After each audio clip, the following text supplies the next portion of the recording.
Okay, I think we might have a couple more jump on, but I think we're okay to start. So we appreciate everyone jumping on today for the follow-up webinar from the sustainability training that we had in December. We have Erin here. She's going to walk through some of the materials, tools, and processes that are related to sustainability that we talked about in December. So if we happen to have someone that, it looks like everyone that's on the webinar now attended those trainings. So you are in the right place, but if for some reason you did not attend that, this is going to be beneficial for those who attended the training. So if you have any questions, feel free to type those in the chat box or the comment box. I'll keep an eye on that for Erin. But we have Kendall here. Kendall, if you want to jump in, feel free at any point. Okay. Yeah, thank you, Amanda. Good afternoon, everyone. I want to thank you all for joining today's follow-up webinar. I also want to thank the TTA Center for putting this together, and then Erin from SYNC for presenting and providing the training material for today. This follow-up webinar is important because it allows us to answer any of the questions or concerns you might have had after the training as it relates to sustainability. The training back in December, the time was kind of limited. We had to go right into the other part with storytelling. So you might not have had the opportunity to ask any questions, or once you got back and really dove into the material, you had additional questions. So this webinar, will allow for the opportunity and hopefully fill in any missing pieces or gaps you might have. With that being said, I will pass it on to Erin, and thank you. Okay, thank you, ladies.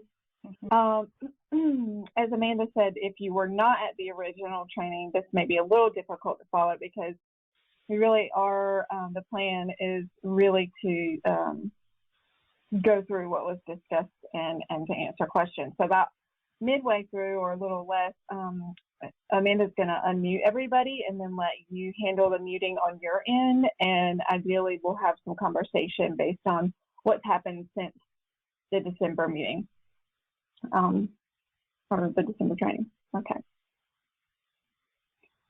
So I am Erin Day, as you know, from Community Impact NC. And if you do have or did have expectations coming into this follow-up training, if you'll put those in the chat box, and Amanda can help keep track of those, so we make sure that we're that we address any expectations that you had coming in today. Obviously, I get it. Sometimes webinars are a little difficult and hard to follow. We don't want this to be drawn out, but we do want to make sure that sustainability a lot of times doesn't get the airtime that it deserves, and so we want to make sure that we're doing due diligence as far as making sure you feel comfortable and your community, coalition, or collaborative feels comfortable with the topic. And I can't see who's on, so I don't know who's there to reference you directly. So just know that I would say your name if I knew you, but I don't know who you are. Okay. Objectives. So these were the objectives that I had come up with, and what I talked with Kendall and Amanda and Jamie about, just reviewing the initial training to refresh our memories, and then reviewing the tools and applications that we talked about in that training and answering any questions that you might have. I'm actually gonna, I have in this presentation put up the actual tools so we can look at those, and then I'll send a PDF document with all of those tools after, so that Kendall can send those out to you all for you to use at your discretion. Okay. So I just kind of wanted to refresh our memories as far as the definition that we're working from is really the CADCA definition of sustainability, and so still have the word hum in there. I didn't fix that. Anyway, so I just wanted to kind of refresh our minds and make sure that we're all on the same page when we talk about sustainability from this point forward, and for the purposes of this webinar and the work you're doing under Kindle or really any other probably funding stream in North Carolina.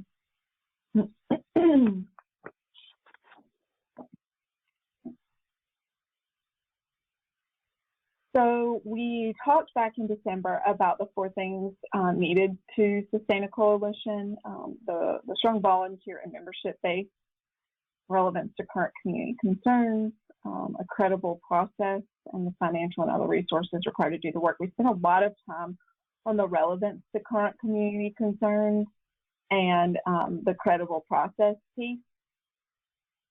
Obviously, all 4 are equally important.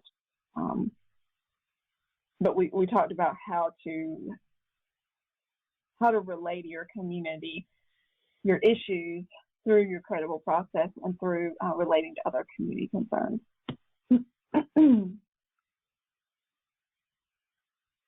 Obviously, these are 4 pieces that are needed when you're looking at creating your sustainability plan. And without these things, it's going to be really difficult for you to create a sustainability plan that really means anything or can be carried out for the long haul.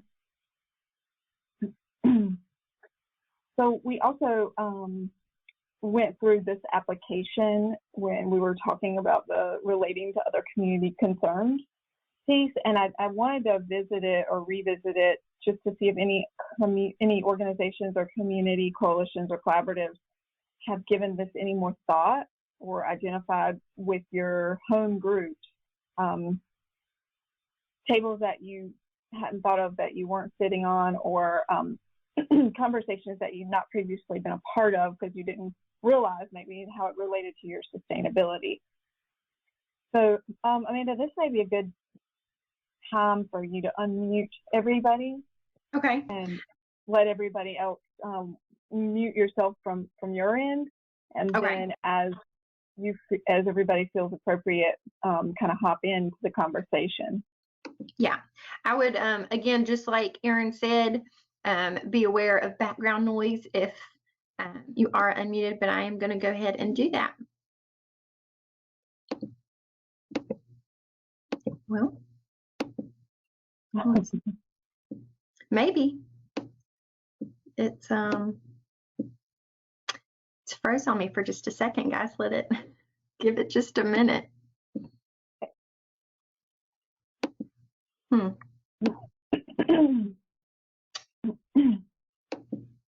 Okay.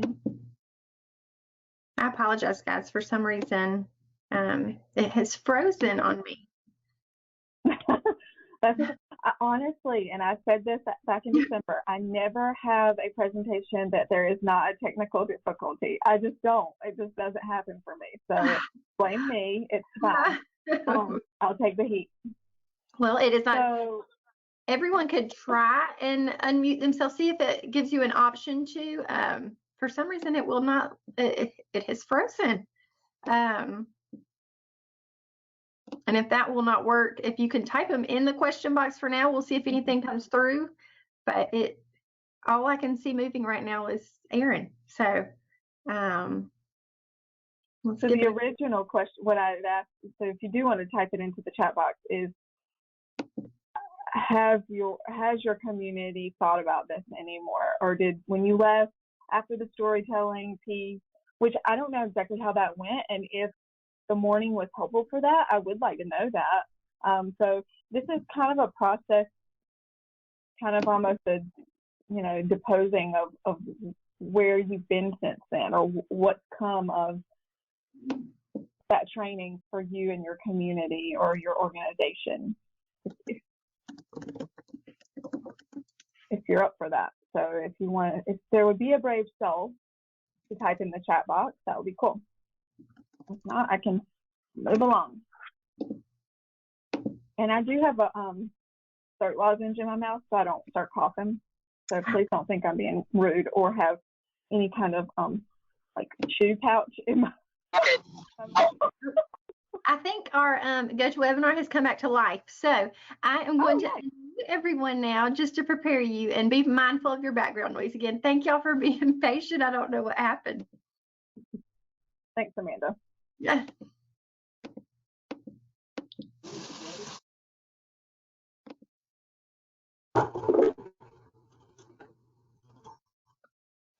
So anybody have any thoughts? If not, I'm going to move along. Okay, so the next thing that we discussed and explored were 6 steps to through the actual process of planning for sustainability. And we went through a variety of tools to do that and to accomplish these 6 steps. And then I had written at the bottom memorandums of understanding and shared with you all about the importance of those memorandums, especially as administrations of different organizations and partners change. And one of the examples I gave was the superintendent of your school system. Our local community, we've just gotten a new mayor, and so he has a different approach than the old mayor had. And so for him to be able to see a memorandum of understanding between our community coalition and the city of Wilson says something to him, and then prompts a new partnership or renewed partnership. Anyway, memorandums of understanding are important for sustainability purposes. So I felt like that was important. Have any of these pieces been addressed by you or your community since leaving that? And maybe that storytelling piece after this training section, maybe that helped with crafting maybe your case statement or crafting or packaging what you would say to your community. I don't know. Anybody want to share about that? It's going to be a super short webinar, and I know we all like short webinars, so it would be awesome to hear some feedback. Kendall, do you have any specific questions that you'd like to ask or that you'd like answered by other participants, knowing that this training was, you know, for a lot of your folks specifically? Yeah, I mean, because they're going in their 5th year soon, starting July 1. So I know this is important to get them to start thinking about it. But I mean, I guess you could always say, like, you could always be thinking about sustainability throughout the SPF process and the CACA model. I don't know if you can tell them, you know, they don't really get funding for staff. It's more to do actual prevention efforts in their community. And I know some of them have struggled with partnerships. So I don't know. Yeah, I think that we put a lot of emphasis on having a staff person, and obviously having a paid staff is super helpful. But there's also ways to plan for sustainability without having a paid staff, and that puts a lot of the ownership on your partners and on those collaborations, and really creates that, ideally creates that true sense of collective impact. So it's less, well, there's someone being paid to do this, and more, you know, which organization said they would maintain X strategy or X project or initiative. So I think that would probably be a better way to approach that scenario or that issue. And then the fact that you're doing this before the last year of the funding period is huge and speaks volumes to you as a leader, Kendall, because a lot of times you don't get this kind of training and follow-up, an opportunity to just ask questions and hear other perspectives this far out. A lot of times it's very close to when things are coming to an end that you're thinking, oh, poop, what are we going to do now? So this is an opportunity, and obviously you'll have the tools that will be sent out after this, but I think it's nice to be able to ask and bounce things off of each other before you're left to your own devices. Yeah, I think on that note too, just to remind everyone, it looks like you're self-muted at this point. So if you want to jump in there any time with those questions, it's a perfect opportunity while we have Kendall and Aaron here. And also, a very shameless plug that CINC is happy to, if you are looking at beyond your project period, happy to help you plan, and happy to work with TPA on that as well, or Kendall. So let us know how we can support your community as you start to make those plans past this and December's meeting. Okay, maybe I've frozen now too. Stayed on it too long. What do you see? Loading? Yeah. That's what I see, Jay. We're going to blame it on the crazy weather that's coming through. Yes, we are. I like that. Thank you. Okay, so it's up here. This is Deanna. Can you hear me? Hi. Yeah. Yeah. Is there a time, obviously you should always be thinking about sustainability because funding is never forever. But is there a timeline on when products might be due for different grants that you're aware of? Or that's the part that I think is probably more challenging and confusing, is that, we have several documents that people would like to see for our funding sources, rather than just saying, this is a tool that you can use when you need it. My question is, do you all have information about timelines for when products might be due? It would be helpful for us to see it on like a big calendar, Well, my initial answer to that is no. Twofold. One, that in the middle of the Strategic Prevention Framework flower is sustainability, and that's because you're always working on that. But then two is I don't know that sustainability or sustainability plan is an actual product of all funding streams or the funding streams that may be currently happening in our state. I think that it's something you take upon yourself, or your coalition or organization takes upon themselves to do as just good practice. But Kendall may have a different answer. I don't know, there's always so many funding streams coming down from SAMHSA that we try to, grab and get funding for everyone. But I know a lot of the communities, they try and find out when they're working with their partners what kind of funding they can leverage or resources. So I was just a little confused about what product you were kind of referring to, Deanna. Like, do you have an example or? Sure. So what did you mean by product? Due dates or calendar for deadlines?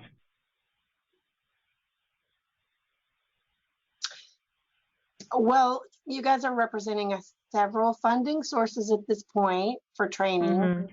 And so Yeah. I was just thinking in terms of specific products that might be doing, like a specific sustainability plan for X grant is due on this date, or a specific. Okay. Right. So when I had a CURES funded grant, we had a deadline for a sustainability plan. We had a particular tool that we used. But if this is a more general sort of, you should always be thinking about sustainability for any of your outcomes, that makes more sense. To me, I'm a little confused about whether this is training to do a specific plan that's due on a specific date. No, not really. I think it was more of like a general training to help to provide resources. For the SPF-Rx funding, I only have 5 counties, and I like to open it up to multiple providers and, coalition members to attend these trainings if they have the opportunity. So I like to share the wealth, I guess I could say. So it was just more of kind of, this is kind of what you should know, have it on your radar as you move forward with any funding stream that you have and want to try to sustain in your community. Okay. Thank you. Yeah, I hope that was helpful. I hope that was helpful because I'm sorry, I probably didn't make that clear. No, it was actually really helpful because, like I said, we have so many training opportunities that sometimes it can be confusing about which things are specific to a product deadline. Yes, I know.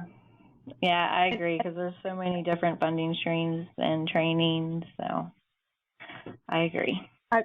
Ideally, you'll be able to just file this in a folder that says sustainability, and anytime you do have that deadline come up, you'll be able to say, oh, I have some stuff to prompt me on how to get started with that, or what have you. I mean, this could be used very specifically for initiatives, but it could also be, broadened back to a coalition as a whole, as a business.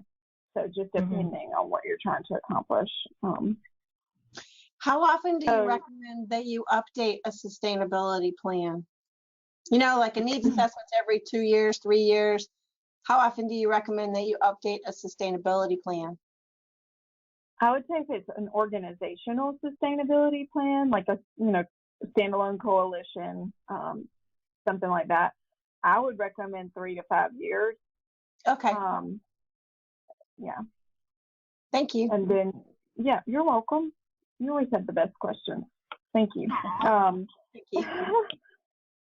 And so, speaking of those tools, I'm going to kind of walk through what we talked about before, which is inventorying your resources. And so this is just a snapshot of one of the tools that I handed out in December. And the entirety of the document covers communication, space, supplies, technology, time, training, and transportation. So some of those things may or may not apply depending on what your goal is and what you're looking at sustaining. But if you can identify what you have and what you need, then you can begin to kind of paint a picture, and it also paints a picture for your teammates or your coalition members or your community members, or it paints a picture for your fiscal agent. So depending on how you're structured. And like I said, these will be available to you to use at your own discretion after. The next document that we looked at in December was funding sources. And the main goal of this is not to make you feel bad about where your money's coming from, but to look at diversifying your funding streams, because we all get hung up in different pieces of this list from time to time just based on available funding streams or sources. And so it's important to kind of spread it out if you can, if at all possible, just to create that fiscal sustainability that we all tend to really focus on. Because at any time, grants are finite typically. It's very rare that you get money that's not earmarked for a certain initiative or certain substance. And fundraising is difficult, and et cetera, et cetera. There's a lot of variables. So the more you can diversify your funding streams or your income, the better. Has anybody had any conversations about this with your community members or your coworkers or colleagues? Did this surprise anybody, or any thoughts on this document? I always find it surprising when I look at community coalitions and we map out where their money is coming from, and it's always interesting to see or to discuss where they might want to begin to look other than where they've been looking.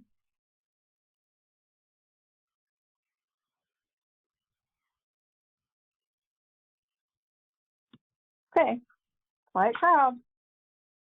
All right. I guess it's, you don't have to say anything when you know that we're always going to be here for you, huh? So you can always call us or message us after. So, all right. We went into next, in December, we went into the case statement, which is really kind of your sales pitch,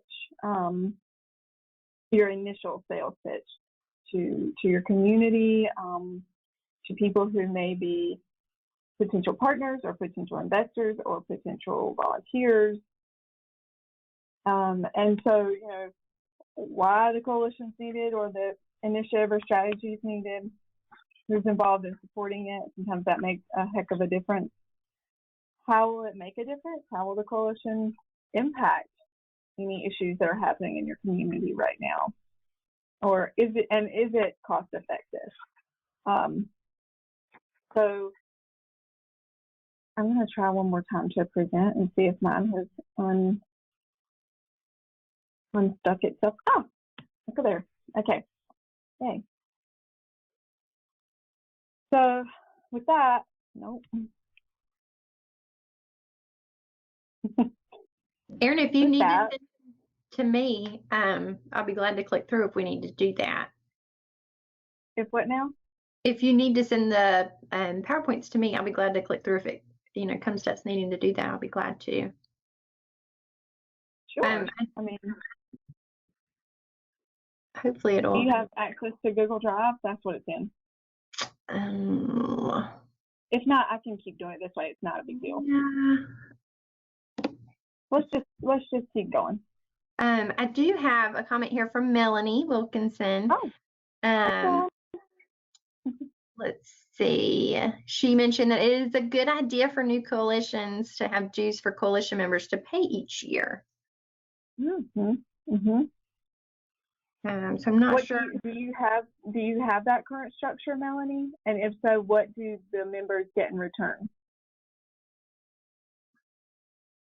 Just asking out of curiosity.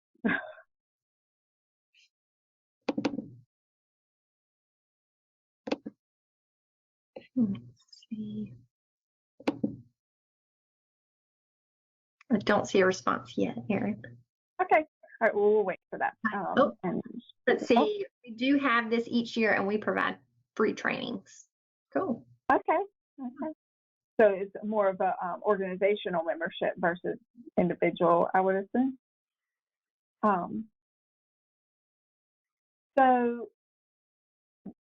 So with that, going over the case statement piece, I gave you some tools to work on a case statement, and which really just help you and your teammates to get your ideas down on paper and kind of narrow down what you're doing and what you're trying to sustain so that you can build the bones of kind of that, for lack of a better phrase, elevator speech or that city council, 2 minutes or foundation 2 minutes presentation. So this case statement worksheet can be really, really helpful. And I think if you look at it more of a brainstorming tool versus a written in stone kind of thing, it makes it feel more comfortable. At least it does for me.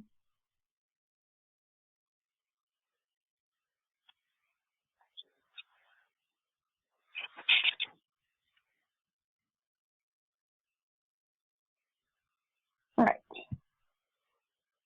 So the next thing that we talked about was actually the sustainability plan.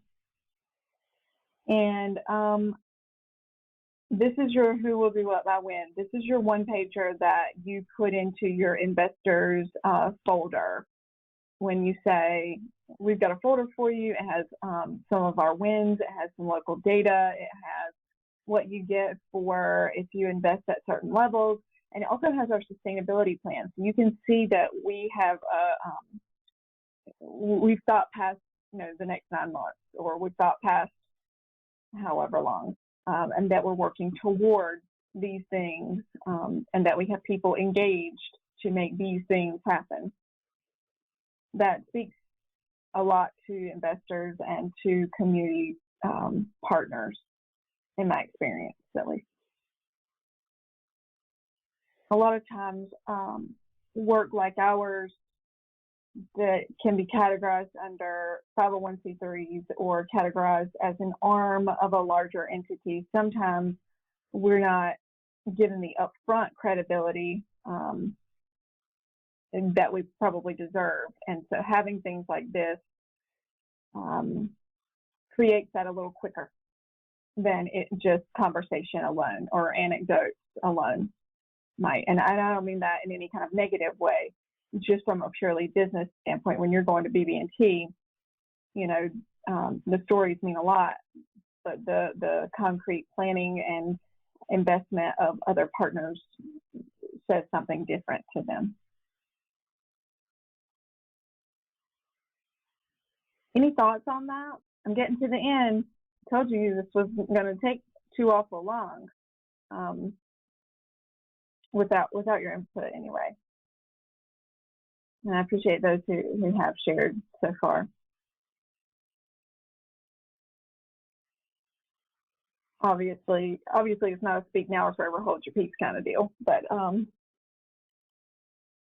I have a question for you, Erin. It's Kendall. What advice could you give providers or coalitions when they are trying to sustain efforts, but their partner or someone that they're reaching out to can't provide them with, you know, actual funds? Like, what else do you think they could provide them if there's no financial aspect to it? So if your main goal is to sustain an initiative or a strategy, and you're not getting funding, my next suggestion would be to find a partner that would take on the initiative themselves. So then the coalition could say, actually, the health department has taken on X as part of their work plan to sustain this effort. Does that make sense? Yeah, so just making sure like they don't shy away from those certain partners just because they can't financially, you know, help them sustain their efforts. Right, yeah, because a lot of your partners are not going to be able to give you money. They want to be involved, or they want their organization involved, but they may have to be involved by using their own assets to facilitate the actual strategy first. And the idea of the coalition really is to garner those types of partnerships and to cultivate that ownership so that your health department does want to take on XYZ, and the coalition can be supportive of their partner now doing X initiative. So the coalition is never meant, or the collaborative is never meant to actually be the administrator of the administrator of the initiative. The coalition or collaborative is meant to birth it, but then the partners take it on, if that makes sense. Mm-hmm. Yes. I think sometimes we get stuck too in thinking that all of the sustainability has to be about funding. And I mean, it might be something as simple as now we're collecting data together, or we're sharing, you know, opportunities, or if we all agree that we still want to do a specific event, then we're going to collaboratively do it. Even if we don't have funding, we're going to just figure that out and continue to volunteer and work on it.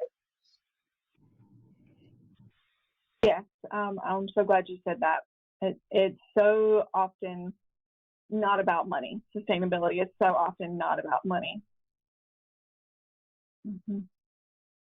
Partnerships are everything. I used to get picked on for not being in my office very much when I was a coalition director, but really you shouldn't be, and you should be cultivating those relationships and those partnerships, and be selling really your initiatives and strategies for other community partners to take on.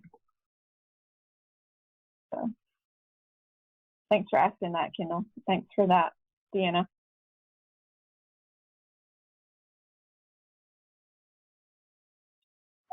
So sources, why we do what we do. I mean, these are my kids. This is why I do the work that I do, and why I need our work sustained. and you may have your own kids or grandkids or nieces and nephews and cousins and neighbor kids. And so, you know, it's beyond this moment and beyond all of the craziness of the field. It's really about these little babies. Is there anything else I can answer, or any other insight I can provide? I'm happy to be available, as is our office, for anything you might need or your community might need after this. Yeah, if we have someone that's shy and doesn't want to speak up, feel free to type it in the box. I'm still keeping an eye on it, but you are certainly able to unmute yourself if you would like. So I do have one more question as far as technical assistance. If a coalition decided that they wanted to do, if they wanted to do a sustainability plan, can they ask for technical assistance on that at the local community level? Would that look like a visit to a coalition meeting? Would that look like a conference call or a webinar type thing that they could get actual technical assistance to walk through it, or do they need to seek another source for that? So I can answer what CINC is more than happy to offer, which is either on-site or go-to meeting technical assistance. We are happy to come to a meeting and walk through the process with the community, as well as provide remote technical assistance as necessary or as desired. Awesome, thank you. Yes, ma'am.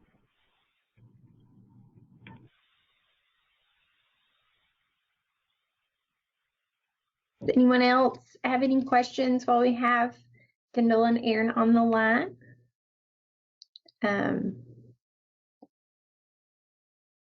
It is 2:09, but like she said, we knew we were going to finish a little bit early today, as this was more of a Q&A type webinar instead of just you guys sitting there listening. But we appreciate the questions again.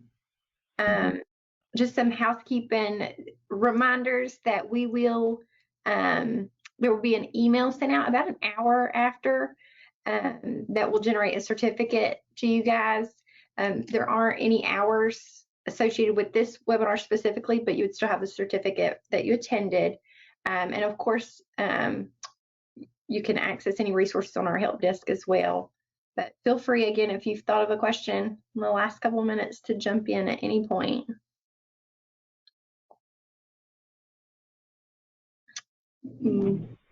Otherwise, I think we're good. Kendall, do you have anything that you would like to add? No. I know you guys are usually a quiet group, but I appreciate you getting on the webinar. Also, you know, we have the grant writing workshops coming up. I know the beginner one is sold out, but I believe there's probably still spots in the advanced grant writing. So that's also another opportunity to grow professionally, and also provide, you know, maybe get those additional funds in your community. Yeah. So. All right. Well, if that was for some reason anyone thinks of a question an hour from now, don't hesitate to email any of us, and we'll figure out who needs to answer it. But Aaron, we appreciate it. Kendall, thank you. And again, if you guys have any questions, please let us know.